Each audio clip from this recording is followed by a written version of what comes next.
اور خاص طور پر ہمیں اس سال کا رمضان تو بہت غنیمت کے ساتھ گزارنا ہے۔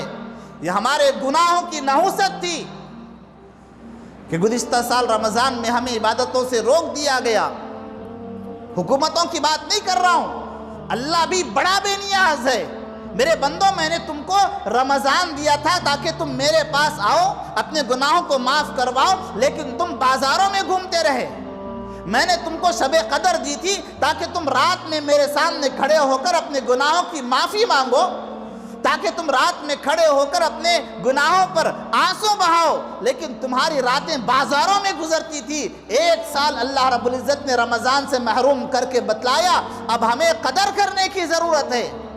ہمیں معلوم نہیں تھا نعمتوں کے وہ دن کیسے تھے، ہمیں اس کی قدر نہیں تھی کہ سہولتوں کے وہ دن کیسے تھے، جب آسانی کے ساتھ تراویح ہو جاتی تھی، جب آسانی کے ساتھ ہماری عبادتیں ہو جاتی تھی۔ لیکن گزشتہ سال ہم نے مزہ چکھ لیا کہ اللہ بڑا بے نیاز ہے، اس کو فرق نہیں پڑتا کعبے میں نماز ہو یا نہ ہو۔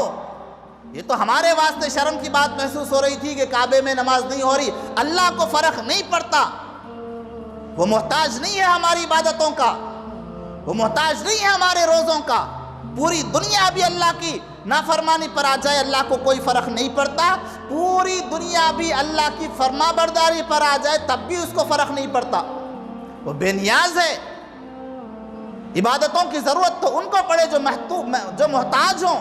ہمارا اللہ محتاج نہیں ہے۔ یہ عبادتیں ہمارے واسطے تھیں، یہ ریاضتیں ہمارے واسطے ہیں، یہ روزے ہمارے واسطے ہیں، لیکن ہم نے ان کی ناقدری کی تو پھر ایک مرتبہ اللہ نے ایسی پکڑ کر کے بتلائی کہ دیکھو میں تمہیں اپنے گھر کو بلاتا تھا، آتے نہیں تھے، میں رمضان کی نعمتوں سے تم کو نوازتا تھا، تم منہ پھیر کر چلے جاتے تھے۔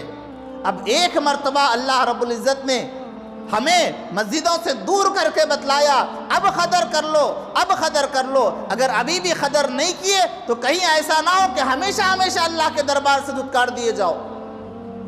ایک بادشاہ کشتی میں سوار ہو کر جا رہا تھا اور اس کے ساتھ بہت سے لوگ تھے۔ ایک آدمی جو زندگی میں کبھی کشتی میں نہیں بیٹھا تھا، وہ اچانک بڑا چیخنے چلانے لگا۔ پانی سے اس کو خوف آ رہا تھا، بہت ڈر رہا تھا، کشتی میں بیٹھا ہوا ہے لیکن پوری کشتی کو اس نے ہلا کر رکھ دیا، کبھی ادھر بھاگ رہا ہے کبھی ادھر بھاگ رہا ہے۔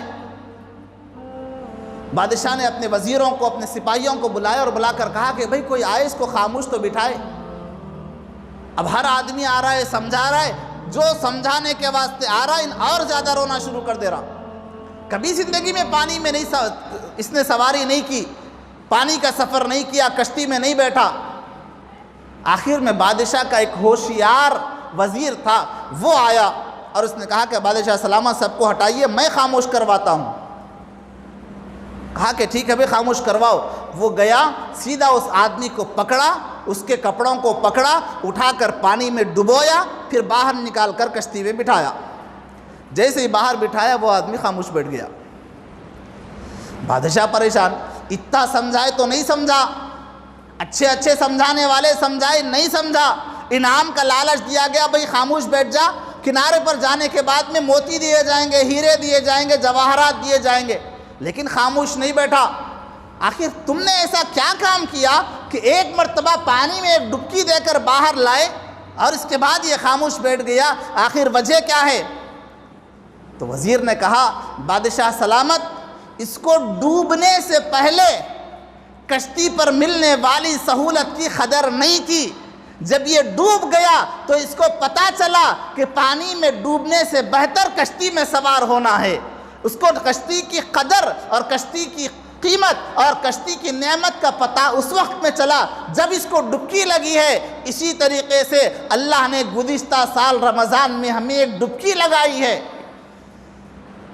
دیکھو اب میں محتاج نہیں ہوں تمہاری تراویح کا، تمہارے عمروں کا، تمہارے حج کا میں محتاج نہیں ہوں۔ ہم نے ایک ڈبکی دی ہے، اب اپنے عبادتوں کو صحیح کر لو، اب اپنے روزوں کو صحیح کر لو، اب اپنی تراویح کو صحیح کر لو۔ یہ ہمارے واسطے ایک اللہ کی طرف سے ایک اللہ کی طرف سے ایک وارننگ سمجھے یا اللہ کی طرف سے اشارہ سمجھے کہ اللہ ہماری عبادتوں کا محتاج نہیں ہے، اس کی خدائی میں کوئی فرق نہیں آیا، عمرہ نہیں ہوا تو اس کی خدائی میں کوئی فرق نہیں آیا، تراویح کی نمازیں نہیں ہوئی تو اس کی عبادت میں کوئی فرق نہیں آیا، مسجدیں خالی رہیں تو اس کی عبادت، اس کی خدائی میں کوئی فرق نہیں آیا، نقصان صرف اور صرف ہمارا ہوا ہے، ہماری عبادتوں میں کمی ہوئی ہے، ہمارے روزوں میں کمی ہوئی ہے، ہم تراویح کے سننے سے محروم رہے ہیں۔ اس واسطے اس مرتبہ ہر آدمی یہ خیال کرے